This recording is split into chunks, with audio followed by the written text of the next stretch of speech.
Metaphysical. This podcast explores the spiritual and metaphysical world through the experiences and opinions of the host and those interviewed. It should not necessarily be seen as direct endorsement or personal advice to our listeners. We encourage you to use your own discernment, judgment, and intuition regarding anything you learn from this show.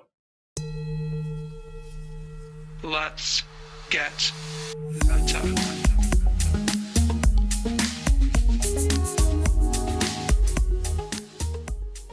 Welcome to Let's Get Metaphysical, the podcast that explores the intersections of science and spirituality. I'm your host, Renata Maniaci, and I'm here to help you with your awakening process and remind you that you are a spiritual being having a temporary human experience here on lovely planet Earth. This is Season 5, The Great Awakening.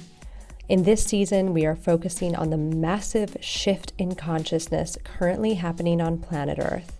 So far this season, I have created episodes based on information I think is important to share, and I've also had guests on the show to offer their views and their tools during these transformative times. Today, I'm excited to have Victor Sims on the show to talk about consciousness-assisted technology and Ascension support tools. Victor Sims is the inventor of more than 50 energy balancing products, including the eLibra energy balancing system, an energy medicine device used by hundreds of practitioners around the world. Alongside an initial solid grounding in the more conventional fields of mechanical engineering, electrical engineering, electronics, software development, and sound engineering, Victor found that his interests in spiritual development and consciousness were ever growing, too. He has researched and studied many healing modalities and has engaged in self-development disciplines to attune himself to higher meditative practice and ability. Although the eLibra system was not the first practical energy medicine device to the market, Victor was able in the 1990s to bring a fresh perspective to the concept of creating an interaction between technology and consciousness in order to create a machine that could identify energetic blockages and deficiencies within a living body and instruct the body on what it needed to do to kickstart the body's own healing system and return it to balance. Victor continues to innovate and to push the boundaries of what is possible. He is a frequent speaker at paradigm-defining conferences and loves to engage with like-minded individuals in the ongoing pursuit of higher knowledge and spiritual progression. Victor and I had this conversation several months ago, just before the COVID pandemic began in earnest. And I think the tools and tech that Victor has created are perfect to highlight at this time in the world. His inventions are known for helping humans to heal themselves on all levels and to elevate in consciousness. And now feels like the perfect time to share this conversation on Ascension support tools. So let's jump right into the interview. Are you ready? Let's get meta. And I am here with Victor Sims today. Victor, thank you so much for joining. I'm so honored to have you on the show. Oh, it's lovely to be here. Thank you very much for inviting me. Absolutely. Victor, I start all of my interviews the same way. I would like to ask you if you could share a metaphysical or spiritual experience that you've had with us and our listeners. Yes, back, I think it was in 1992, and I've been doing this sort of work for about 30 years now. But in 1992, I had an experience where I was on a course in a workshop in a very large room. It was the graduate center at our local hospital, and they were running an NLP course, which is Neuro-Linguistic Programming course. It was for an 18-month thing. You go every other weekend for a couple of days, and it was a great thing. Anyway, so one of these workshops, was about walking the timeline. I hadn't heard of this, but I've always been interested in time for some reason. I don't know why, but time has fascinated me. So there we were in this workshop, and the idea is that you pair up with somebody and you walk along this line on the floor, and you've already put bits of paper on the floor representing, a timeline. So, and the idea is that you pose a question. So you close your eyes, you pose a question, and then your colleague moves you forward onto the next square, which may be 3 months away, and you have a feeling in your body what that might feel like.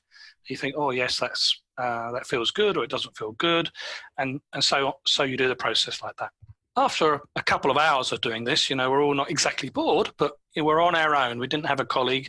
We would just choose a bit of the room, put a bit of paper down, close our eyes, sort of we knew where we were going. We could feel the paper in our feet.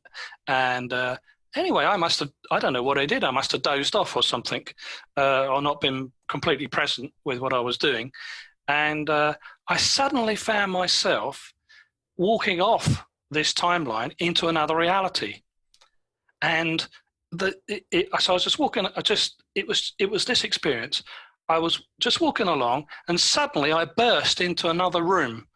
Wow. And in this other room, there were several people, maybe half a dozen people, some sitting, some standing. Some had, I would say, like a white coat, like technician's coat, rather than doctors. Certainly not a mental home, but they were there anyway in this room. And from their perspective, I burst through the wall, and they said to me, "What the hell are you doing here? You're not supposed to be here. Get back on your timeline." And I was absolutely gobsmacked to be the answer. I was just like, what's going on here? So I came back onto my timeline, which just meant basically opening my eyes, and there I was, almost on my timeline, but not quite. And so then I reported it to the teacher, and we had this big discussion. I said, well, this is what's just happened to me. It's just absolutely amazing. So, can I ask questions about this? Of course you can. Yeah, help yourself. These were the people you saw were human. Yes. And were they English? Like, did they have your act? Like, were they, from your same country and space and time? Yes, I think they were. Yes, there was only one person spoke, sure. And he was sitting down, almost side view, almost like it's almost as though they were in a breakout room, in a coffee room. Did you know where they were? No. Okay. No, I couldn't figure that out. But there was a table. There was one table, a longish table that you would have in a coffee room, or somewhere to have a cup of coffee. And there was people standing up at the door, and this one person who spoke to me was sitting down, and I came in to his side, so in front of him, but to his side, and he yelled at me. He said, "What are you doing here? Get back on your timeline." And it was like, wow, really? What's of course, I can't. To me is that they said that, get back on your timeline, as though that has happened before to them, and they know what that is. Yeah, that's exactly. Yes. I suddenly thought of, what's that movie? The Adjustment Bureau. Have you seen that? No, it's a great movie. Okay. And you can imagine the characters in that were keeping an eye on people, and they were trying to guide them to make certain choices in their life and correct them if they're not. Hence the name Adjustment Bureau.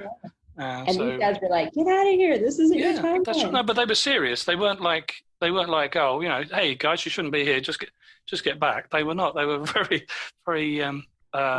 Yeah, exactly. Wow. Well, thank you for sharing that. That's really interesting. I've never heard anybody say that before, although I'm curious. I'm always curious when folks share their spiritual and metaphysical experiences on the show as to how many people listening, have had similar experiences like that. And I always encourage my listeners to write into the show if that thing happened to you, because it's interesting to find out. But have you heard of that happening to anybody else? Or has that happened to you since then at all? Well, the answer is I've been pursuing that type of investigation myself. And I have had, various different insights from various different teachers, and also my inner guides and my higher self in connection, or whatever, however you want to describe that. And there's a lot of there's a lot of information coming out right now that I get sometimes intuitively, but also, I can also see people online on various different channels. And it's all about multi-realities, the multi-realities that we live in, and that we can change our own reality. And I think that's an incredible tool, because it is a tool, if you know how to change your own reality. Wow. There's a lot of new age BS out there. They say, there's lots of parallel realities and multi-universities and all that sort of thing, and there's no such thing as time. It's just an illusion. Okay, well, I've heard this for 30 years. If I ask the question, okay, so what is time then? Nobody can answer me. They just said, oh, it's an illusion. It's like, well, explain that to me and explain how that works. Okay, well, my inner guides in the last couple of years have explained how that works and that it is an illusion. And actually now it doesn't seem like a new age BS. It actually feels very real now. Right. So I'm a bit more mindful when I challenge people about the BS side of it, and that actually I'm almost a believer myself. No, I am a believer myself. Of course you are. I like that your guides softly tried to, inform you about what the reality going on there is. That's awesome. That's what they're there for, right? It is. And yes. And, my background as an engineer of various different skill sets. Yeah, let's jump into that. I want to hear way more about you. And can we let's start with, what is consciousness assisted technology? You've also said technology assisted consciousness. What is this technology, and how does it work? Again, for this length of period of time I've been doing this, which is the late 89, I think I started it somewhere. I've had some amazing teachers. I have an enormous amount of gratitude for my teachers. There's been some fantastic teachers among them, really. And I think from day one of this, I had the feeling that with their help and their inspiration was to try and figure out how humans are attached to all of their baggage. And everybody's got a story. Whatever it is, rape, pillage, this, that, and the other, war zone, every form of emotion has got often a horrific story to it. But I have experienced many different miracles, literally, when I've been doing healing or when I've been helping people with this type of consciousness technology. And one of the most amazing things is, if I'm doing a session, which is done with a piece of equipment, so I'm not really doing the session, I'm just facilitating the session.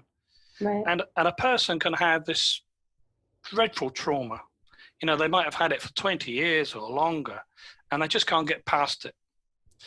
Anyway, making the right space, you could say, for them, or the right environment, the right vibration, and they suddenly, within themselves, they agree on a higher level, obviously, to that vibration. So in other words, I've set up some sort, or my guides, I'm not taking any credit for this, but my guides were set up some sort of environment, which is a high vibrational, high frequency environment, and we offer that environment to the person, because it's the person that does the healing at the end of the day. I mean, you could do hands-on healing, you can connect them up to any sorts of machines, whatever. But no, it's the person does their own healing at the end of the day. I believe that too. Kickstarts their own process. Anyway, so I've seen people get to this point many times where they had this trauma, and suddenly, in one split second, they have a new insight to that trauma. They suddenly are willing, for whatever reason, to let it go. And that completely, from that moment forward, changes their perspective and can dramatically change their life, from the point that they will never have that issue at that same level again.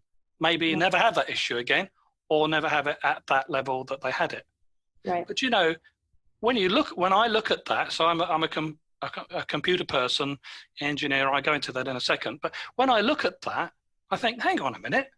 So nothing's really happened. Trump's still in power. Boris, God bless him, is still the Prime Minister of England, and everything else is running smoothly. Nothing has happened out there in the world but that person has had this mega shift in their consciousness. Right. So I'm thinking, well, hang on a minute. They've just changed their mind. They've just changed their program. Mm-hmm. So is every trauma, is every emotional issue of that nature, is it just a program? And I believe the answer is absolutely it is. So anything that a person holds on to, anything that they're attached to, anything that they don't even know how they've got it. They've come in this life with it even as a blueprint. Right. You don't know how they've got it. But they have the capacity of changing that in a split second given the right environment. Mm-hmm. And to me, that is just, that to see that is a miracle that happens.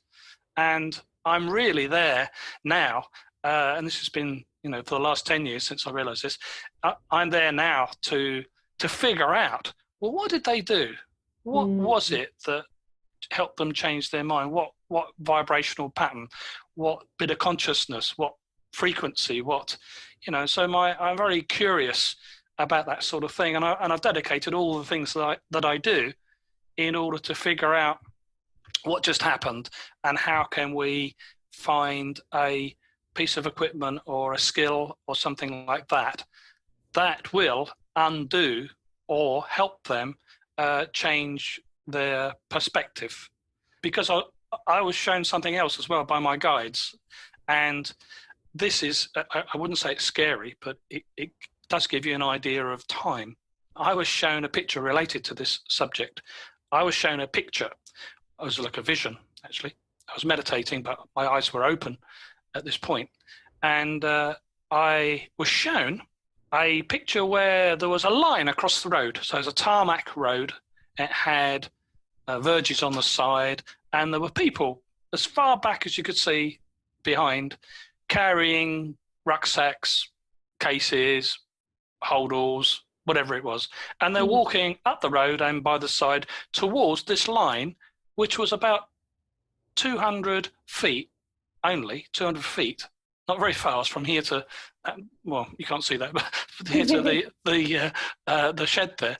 So it was an imminency. There was something was going to happen really soon. Yeah.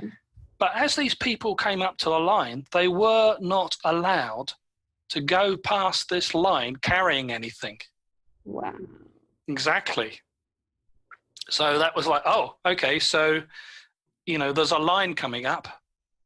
This is obviously a metaphor, or whatever it might be, an analogy. Wow, there's a line coming up and people are not going to cross it with their baggage. And this was 5 years ago that I found that I saw this. So for the last 5 years, my team and I have been frantically trying to figure out stuff in order to help people through that carrying their baggage or letting go of their baggage issues, whatever it might be. So, using consciousness-assisted technology to help with your baggage so you can get over that line. I mean, I got shivers while you were while you're sharing that vision. It's like a line. It's a certain level of consciousness, right? Yes, a higher consciousness. Right. And I've added to that in my thought process. And we've got a product that we're very good at bridging. In our company, we're very good at bridging to energetic concepts. So an energetic concept might be we could easily either doing it manually, i.e. by ourselves, and most of the audience out there could probably do the same. So if you give an example, if you wanted to bridge to Jesus, all right, so you're going to pray or bridge to Jesus, you would sit there in meditation and you would extend your consciousness and you would create a bridge energetically to that consciousness that represents that particular being. So it could be done for not only that, it could be a bridging to a sacred place. So there's many sacred places around the world. If you've been to a sacred place and you come back to your house and you think, oh, that was really nice, I loved it there. And you can just bridge back, can't you? I mean, everybody can do this, whether they realize it or not. They can just think of that place, almost remote viewing it is. So they're bridging to that place. And for those who are sensitive, the energy of that place can be felt coming back the other way once you bridge to it. Okay. And so we've perfected a technique for bridging to different places using our technology. Now, one of the things we've done is we've been able to bridge to fourth density. Now, this is not fourth dimension. Don't get mistaken with that. We are third dimensional beings moving into another level of consciousness. We call this fourth density. So you can have a third dimensional body, i.e. physical, well, in this reality, physical. Right. But the next stage for us is to move into a higher vibratory level, which is been named fourth density, not by me, but by others. And this fourth density, so it's possible, and we have done this, we've got a pendant that does this. We've been able to program a small pendant that you wear around your neck to capture that bridge to this fourth density for this person. So, for instance, you may have a different reality coming up. So at some point, I'm absolutely certain that we will all move into this fourth density. I won't call it place because it's a place in consciousness, which is, it's a stupid set of words. But there's an event, we'll say. And this event is a higher vibrational event. And it's, we call this a fourth density event. So at some point, everybody's going to move into that. Maybe not at the same time. So it could happen individually, not. It could happen individually. And it is individually. It is, yes, it is happening. Sorry, cutting you off was a slight delay. It is happening individually, and that's because our planet is moving, through this photon belt, which is like a higher vibrational cloud, if you like, that our planet's moving through for the next couple of thousand years. And as we move through it, we get all these waves of energy, which are causing people to have a spaz attack in the middle of the supermarket. People are just breaking down all over the world with all sorts of issues coming up, just out of the blue, just for no reason. They just burst into tears or burst into sadness or be very angry, or it's just happening all over the place. So these vibrational waves, we call them, are accumulative. They're accumulative in the person, and they're accumulative on the planet, which kind of re-amplifies it, if you like. So at certain points, various people are going to fire off, if you like, and have this experience of moving into this fourth density, or at least bridging to it. They might not stay there. They sort of bridge to it and spring back. They have access to that access. Point yeah. They didn't before. Yeah. So I figured that, I'm a pretty logical sort of guy. I figured that, well, if we're all going to experience that at some point, how about if we made a little gadget or pendant that actually bridged to that place automatically, and people could immerse themselves in that experience and operate from that place of fourth density. And I tell you, it completely changes your perspective on the world that you live in. Because it doesn't seem to have the attachment. I don't mean it's disassociated in any horrible way, but you don't seem to have, the people who wear this, have worn this, don't seem to have the attachment in the same way to earthly things. They bother them less. So things that happen, it's almost a different reality. It probably is a different reality. Yeah. But it is actually a different reality whilst we're having our 3D experience in our world. I think it's really cool. I'm just fascinated by all of this. That's why, I met you and I was like, I want to talk about all of this stuff on the podcast. What was your introduction into this world of consciousness assisted technology? How did you start to do this stuff? I think it just comes from my background, really. Originally, I was taught I grew up as an engineer, so it's a mechanical engineer. I used to weld boxes, steel boxes, and I'm very good practical sort of guy. I then moved into electrical engineering and electronic engineering, and then I became a musician. So I used to play keyboards in a band, and which was really cool for a while. I did it full time, and whilst we were doing that, I got the opportunity to go to a recording studio just to help out playing a keyboard for somebody. And I looked through the glass screen, in a studio. If you've been to one, there's this sort of glass screen that separates the musicians from the sound room, the sound engineering room. And I looked through that glass, and I said, ooh, I've got to get me that side of the glass. Right. So then I went back to college to learn how to be a sound engineer. So really it started at that point, I must be honest. I'd already started to write computer programs, because the company I was working with, they invented their first programmable device in 1976. Wow. 76. So I learned back in 1976 how to start programming. Wow. And I didn't stop. I mean, I got it right away. This is amazing. Yeah. So when it got a bit more computer-like, because we didn't use computers right back then because there weren't any, when it got more computer-like, I then combined sound engineering and all the mechanical, electrical stuff, electronic stuff, to make a box. A box being a way of storing homeopathic remedies. So I sampled homeopathic remedies using the equipment that I would find in our studio.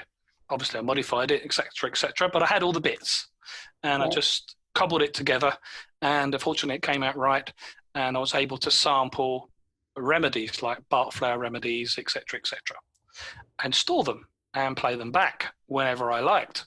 And potentize a bottle of fresh water, and then test it, and the effect would be that it performs exactly the same as the original substance under blind trials.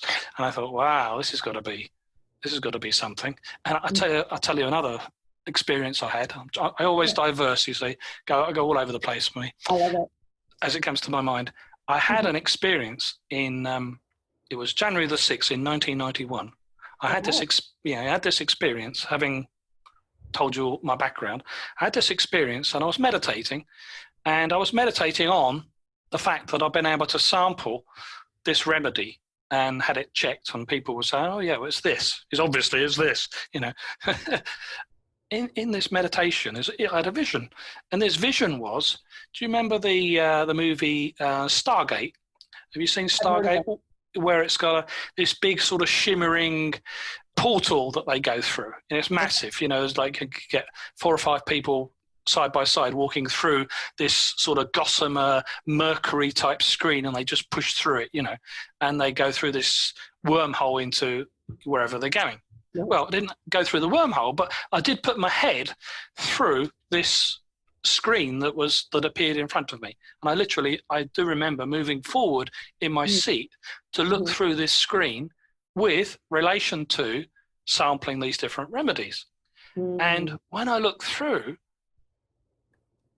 what I saw was total limitlessness of possibility.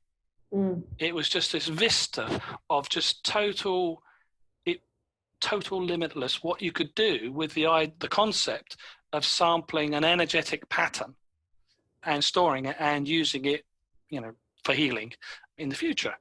So that is that was something that's kept with me forever, as you can tell by my enthusiasm and passion, because it was a fantastic experience. So I've held that, ever since, and tried to. Well, I've been working with that concept ever since. Now, the other thing I did on that same topic is that one of my teachers was His Holiness Lama Ganshin. So he's a medicine lama. He's one of the lineage holders of. He's Tibetan, one of the ones that's been ousted from his monastery, taking refuge in Italy at the time. He did these massive transmissions. So he'd have maybe 300 or 400 people come along to a big auditorium, and we would sit there, and he would come into the room, and we'd spend, a couple of hours, and he would do what's called a transmission, an energetic transmission. Well, they ask you not to do any recording or filming or any taping or anything. And to be honest, there's not much to tape, because it's a silent type of meditation, apart from the odd cough and the Lama just mumbling under his beard as he reads his little prayer book. You know, they have these long 6-inch prayer books, about 2 inches wide, and they just flip through and they do these internal chants, and all you hear is, you know, that sort of thing. So I couldn't really hear that anyway. But what I did is I recorded it on my very cheap Sony Walkman type thing with a very short tape, 20 minutes. And because intuitively I was guided to do that. It was, I need to take this tape recorder and you need to record this, even though you're not supposed to. So please forgive me, Rinpoche, for disobeying that. But anyway, it was in the guise of science. Anyway, right. So when I got back home, I plugged the tape recorder, as it was, into my hi-fi player and played it. And I mean, it was basically all it was noise, you know, just like on the tape with an occasional cough. Right. But the energy in the room transformed itself. It's not to the same energy by any means, but it somehow bridged in time and space to that event, whereby I could feel the energy in the room being connected to, and it was coming back into my lounge, and the hi-fi system was amplifying it in some way, and I had a tangible experience. Anytime I played it to friends, you know, I kept it for ages. But the point about that is, we've created a bridge in space and time energetically to an event that's in the past. Right. And you can feel exactly what was happening in that space and time. Yeah, not exactly, but you can feel there's a change in energy. Right. And that is just so significant. Yes. You know, that is actually a key fundamental bit of information for anybody to start to wonder how all that stuff might work. Right. It's about bridging to a sacred place, you know, whether it's the Taj Mahal or whether it's whatever it is. If you can bridge there consciously, using your consciousness to extend your consciousness, your awareness to that place, the energy of such will come back. I love it. Of course, that could be a bad place. And a lot of people inadvertently will worry about something. They will be constantly going over it subconsciously, underneath their conscious mind. They'll be going under it, round and round and round and round. Well, every time they do that, they open up an energetic bridge to that problem or to that thing. And whatever's negative that's hanging around that thing comes back into their field. Right. So a person, you know, I learned this when I started doing my therapies, first of all. When a person comes to you and they tell you a story, because they come to you for help, healing, whatever it is, they're going to tell you a story, but they've just told that story to their next door neighbor over coffee. That neighbor's told it to somebody else, and they've told it to somebody else. So they're connected to a busload of people energetically, because that story is connecting them. Right. So when they come to you, you have to detach them from that busload of story energetically, cut their cords, cut their chakra cords, in order to make them feel better. So there's so much going on to do with this bridging, obviously in a positive way that we're looking at, but there is a negative side of it as well, where people do it accidentally, and they just keep repeating the energy of that and bringing it into their life. And that's the thing they manifest. The thing they think about is the thing they manifest.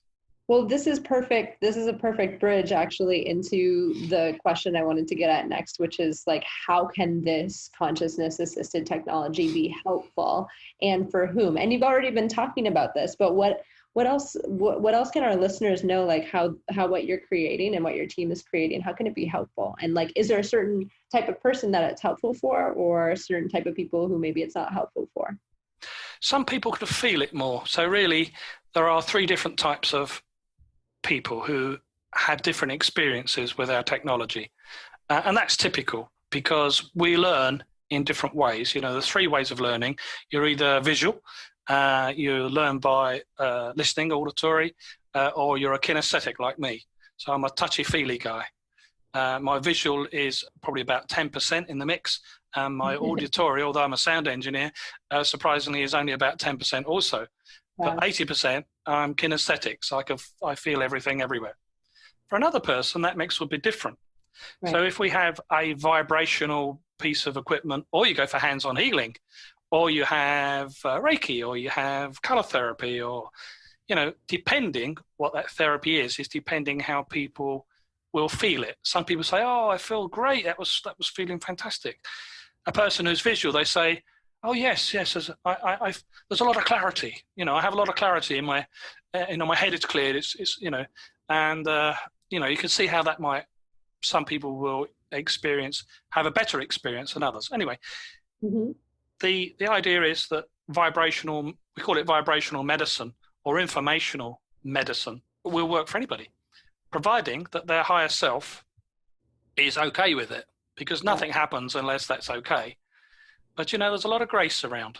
I think that when I look at people, and I don't mean to be judgmental when I look at people, but I think, wow, I'm surprised they were allowed to let that go. They've had that for so long, and they're really not over it yet. They haven't worked through it or put the awareness into it, in my opinion. But by the grace of the higher self and everything else, they're allowed to let it go, on the basis that time is short. Right. No, I hear what you're saying as well, because that it is surprising, because I see clients as well in different modalities of energy medicine and consciousness clearing, and it is surprising what is allowed to happen in a certain space and time, and what the highest self, and it is the highest self, and probably that person's higher guidance that allows the thing to let go or not. And how does that, when you're using your tools and your technology, how does that look to you? How does that appear when somebody lets go of something? Usually they'd have, so if we just take a simple thing, perhaps not the pendant that I was just talking about, which is the fourth density one, because that is really a personal development tool for increasing one's connection to the divine or to the higher self, etc., etc. But if we just take something more everyday, which would be like a stress pendant. So we do a stress pendant. So the stress pendant has a program inside it. It's just a pendant, it's only 1.5 inches high, weighs about 20 grams. You wear it around your neck. But inside it, it has a special crystal lattice that we make. And we program this lattice with our equipment, and we can put a formula into this lattice. And as you know, crystals hold energy, they hold information. Right. And they will re-radiate that information into the biofield. The biofield being, we could say it's the aura. For some people, they say, what is it?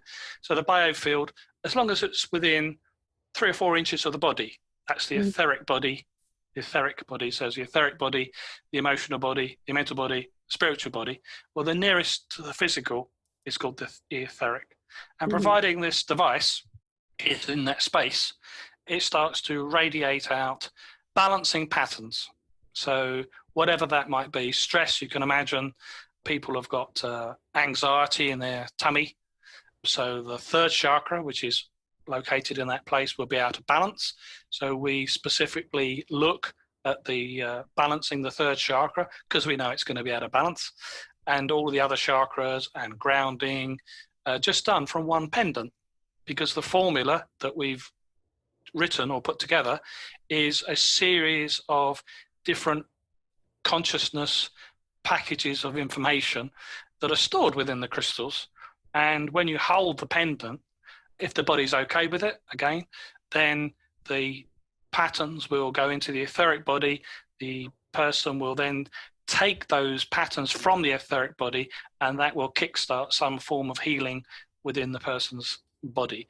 So what that looks like is they suddenly feel less stressed, if it's a stress pendant, and they feel more grounded.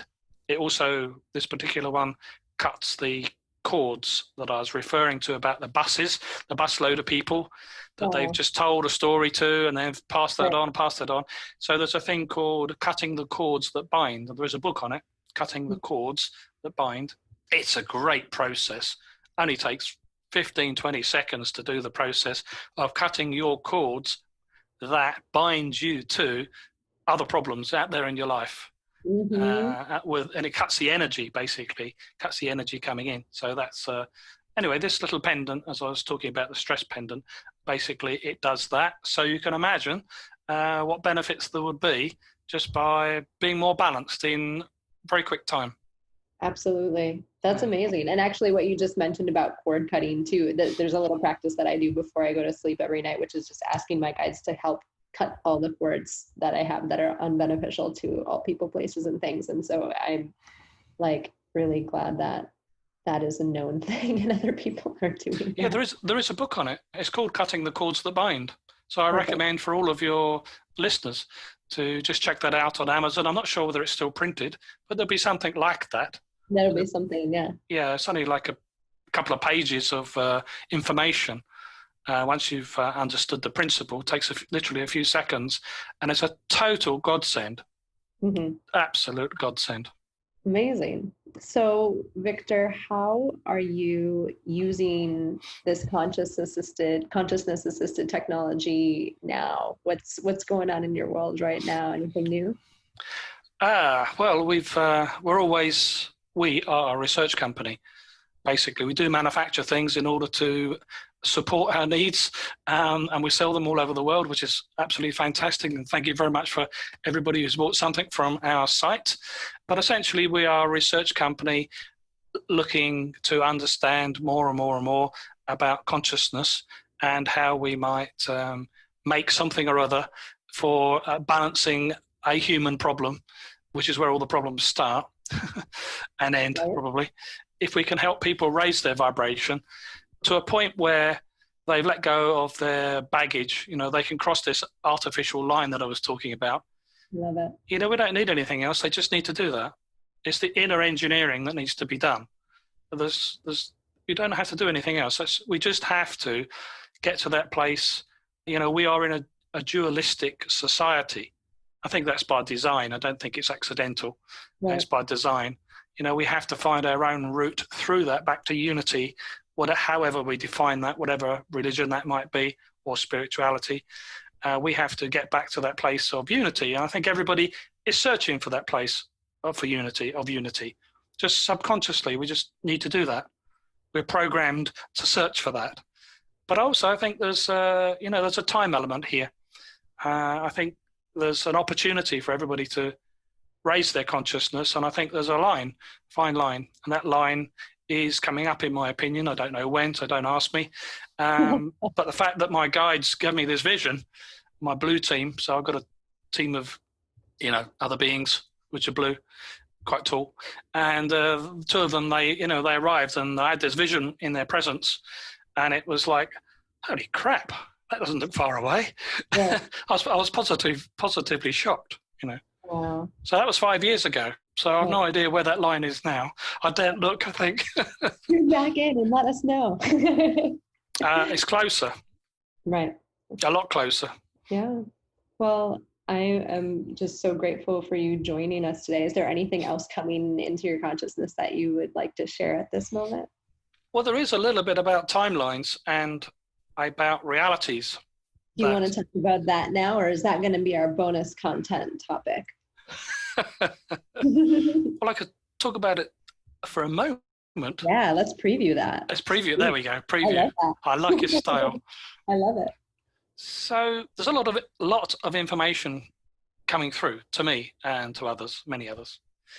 We're not necessarily we are in a physical reality in as much as we can, touch the computer in front of us and, we can see the beautiful trees, etc., etc. But how about this? How about if this were I won't say a simulation, but we could use the word, sometimes words offend people, and I don't mean to do this. So I'm going to use a number of words which could mean the same thing. So simulation, which could be a computer simulation, maybe not, but a neural simulation, which it could be. But how about if it were a game? I mean, some people who have had the terrible end of life would say, well, bloody hell, this is not a game. This has been really horrendous. Okay, well, let's say a play then, like a theatre play, where you get these people, actors, who are, the top-notch actors in the world. And they come together and they play these different roles, these some of them are dastardly, some of them the villain, and some of them are the, some of them are the healers or whatever. Sure. So what I've learned is that everybody in this play, all these top-notch actors, if you look at them in the play, you don't know that they're top-notch actors. They're just they look like the horriblest people. Right. But actually, they all have a fantastic soul that's connected to the divine. They're just choosing to play a role for each other. So they're choosing to be the villain, or they're choosing to be the good guy, or they're choosing to be whatever it is, whatever they need to play. So I'm looking at it more, I won't use the word game, because I can see people cringing about the word game, or we're in a game. So we'll say a play. So these people, us who are in this play, our higher selves and our souls are all equal at that high level. We've just chosen to come in and to be a part of this play and reflect things to each other. Right. But the thing is, if you know it's a play, you can look at it and have a perspective which could actually be entirely different and make your day change. If you realize that the villain across the road there, and the person who's doing this and the person that's doing that, has actually a fantastic soul. Right. And then what happens is you can, instead of judging people and making that duality worse, you can actually understand that they're just playing this role, and at the higher level, we are all connected and all as one. And it's actually a challenge. If you go and think of anybody in your life, any of your next door neighbors, the person down the road, whoever's playing the villain role, or whatever role it is, the perpetrator, whatever role it is, you look at them in a different way. You could say, well, actually, they're just playing that role. So you have to, in a way, you have to bless them for taking on that role. Right. Which is an incredibly different way of looking at duality. It can change everything.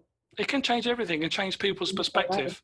Yeah. Whether you're black, white, whether you're of this particular sexual, deviation, or whatever people like to call things these days, because there's so many names. Gender identity or anything. Yeah. A woman, a man, a patriarch, a matriarch, whatever it might be. Trump, right. They all fit in there. Right. So the thing to do is to look at everybody when they annoy you, or when you find yourself getting hooked in. Because lots of the world just goes by, you don't really care. But when something grabs your attention and it really, I don't like that, or I've got an opinion about that, then that's a reaction, exactly. Then at that moment there, you have to, look at what I've just said and see whether that changes your perspective about that person's role. Because at that higher level, even some of these horrible, dastardly things that are going on in the world, they've still got this higher soul, which we're all connected to and we're all equal to. I love that, Victor. Thank you. Anyways, thank you for that preview. I'm excited to jump a little bit more into that with you in a few minutes here. Okay. Thank you so much for being on the show. And how can folks find out more about you and what you do for our listeners? So we have a website, which is ascension-support-tools.com, which Ronnie's going to put at the bottom of the podcast. Also, you can look me up online, which is Victor Sims, SIMS. And there's a couple of videos up there. We are going to make a few more shortly with lovely people like Renata doing an interview, which is going to be great. And that's really the easiest way. We've got emails and things on there if you wish to contact us or ask any questions. I will share all of that as well. And I think we'll leave the meat of the interview right there for today. Victor, thank you so much for joining. It's been a pleasure and an honor. I've wanted to talk to you ever since meeting you a few months ago. It's been absolutely fabulous. I really enjoyed myself, and thanks very much for inviting me. Absolutely.